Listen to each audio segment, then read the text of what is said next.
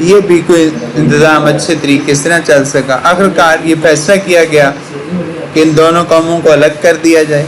3 جون 1947 کو ایک باقاعدہ منصوبہ دیا گیا جس کے تحت یہ فیصلہ کیا گیا کہ جہاں مسلمانوں کی اکثریت ہے ان علاقوں کو مسلمانوں کے حوالے کر دیا جائے، اور وہ علاقے جہاں پہ ہندو اور مسلمان اکثریت میں نہیں ہیں وہاں پہ باقاعدہ ریفرنڈم کروایا جائے، اور جو ہندو اکثریت کے علاقے ہیں وہ ہندوستان میں شامل کر دیے جائیں۔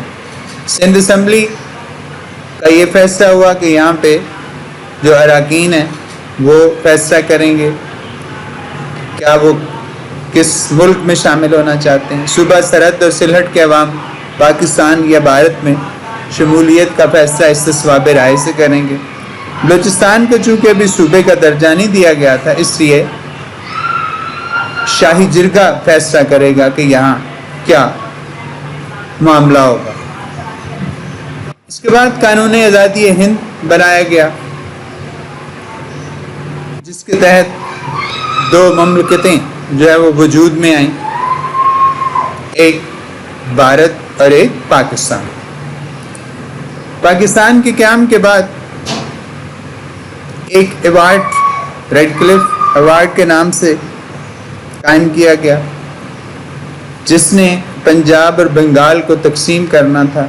ایک حد بندی کمیشن تھا جس نے انتہائی بددیانتی کا مظاہرہ کیا، اور وہ علاقے جہاں پہ مسلمانوں کی اکثریت تھی وہ بھی نہرو اور کانگریس کی ملی بھگت کی وجہ سے انہوں نے اس کو بھارت میں شامل کر دیا۔ اس کے علاوہ کچھ دریاؤں سے بھی پاکستان کو محروم کر دیا گیا۔ بہرحال ان سب رکاوٹوں مسائل کے باوجود اللہ نے پاکستان کو 14 اگست 1947 اور 27 رمضان المبارک کو آزادی نصیب فرمائی۔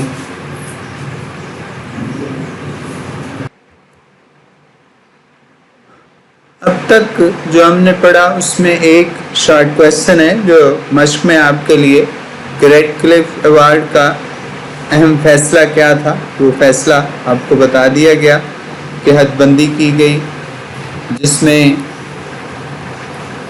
بنگال کے کچھ حصے گٹھ جوڑ کر کے کانگریس کے ساتھ مسلم اکثریت کے ہندوؤں کے حوالے کیے گئے۔ اس کے علاوہ گرداسپور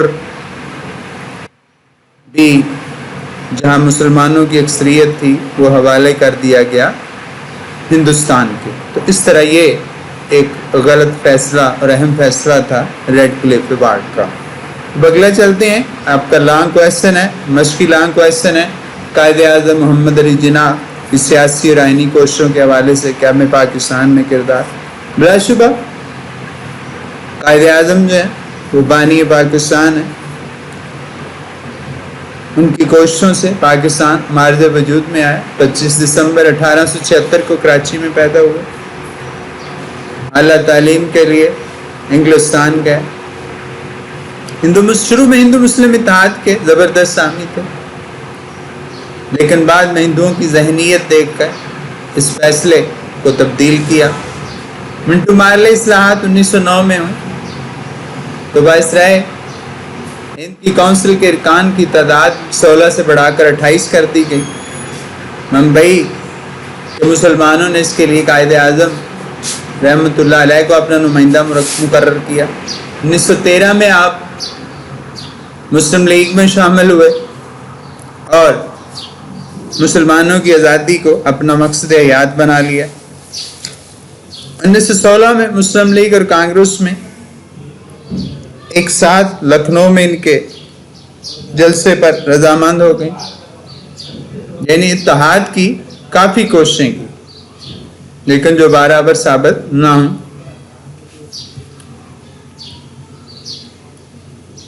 1919 میں رولٹ ایکٹ منظور ہوا جس میں انتظامیہ کو لامحدود اختیارات دیے۔ قائد اعظم نے اس پر سخت تنقید کی اور کہا کہ میں محسوس کرتا ہوں کہ جو حکومت زمان امن میں ایسے قانون منظور کرتی ہے وہ مہذب حکومت کہلانے کی حقدار نہیں۔ 1929 میں اپنے مشہور 14 نکات بیان کیے جس میں مسلمانوں کے حقوق کی جنگ لڑی گئی۔ 3 گول میز کانفرنسز 1930، 32 اور 33 میں شرکت کی۔ 1935 کا ایکٹ جب منظور کیا گیا، دونوں جماعتوں مسلم لیگ اور کانگریس نے اس کو ناپسند کیا۔ قائد اعظم نے اس کے خلاف تحریک چلائی۔ قائد اعظم محمد علی جناح وہ شخصیت تھی جن کی سرکردگی نے مسلمانوں نے آزادی کا سورج دیکھنے کے لیے ایک پرچم تلے اکٹھا ہونے کا فیصلہ کیا۔ 1945 اور 46 کے انتخابات کی جو کامیابی ہے وہ بھی قائد اعظم کی قیادت کا نتیجہ ہے، اس میں مسلمانوں کو زبردست کامیابی ملی۔ آپ نے کابینہ مشن پلان کے تحت ہندوؤں کی جو چالیں تھیں ان کو ناکام بنایا۔ قائد اعظم محمد علی جناح اس ریاست کے پہلے گورنر جنرل بنے، دن رات محنت کی، آخرکار 11 ستمبر 1948 کو اپنے کال کے حقیقی سے جا ملے۔ اللہ تعالیٰ ان کو جنت الفردوس میں اعلیٰ مقام عطا فرمائے، آمین۔